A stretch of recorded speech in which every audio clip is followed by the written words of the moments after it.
Good morning mga Dars! Ngayong araw, kumain kami dito sa Tiempo.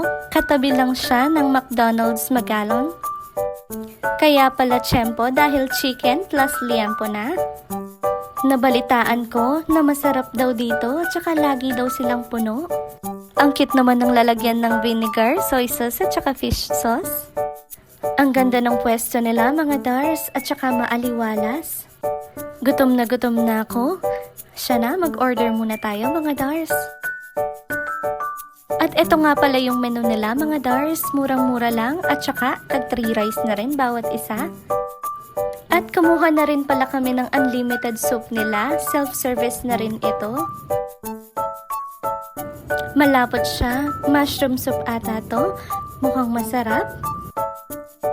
At tignan nyo naman mga Dars, hindi ako nagkamali, mushroom soup nga at sobrang sarap. Dumating na rin pala yung mga order namin. Ito yung liempo nila, meron din silang sisig, tag 3 rice na, tapos lalagyan nila ng unlimited gravy. Ang sarap niya mga Dars, sulit na sulit sa 139 pesos lang. Ito pa yung isang liempo, ang sarap niya mga Dars at saka mainit talaga pag sinerve. At tinry din naman namin yung chicken plus liempo. Masarap din talaga siya. Order nga din pala kami ng kare-kare. Naku, excited na ako kumain. At meron din palang shawarma rice. Ang sarap talaga. O siya na mga Dars, kain muna kami. Bye-bye!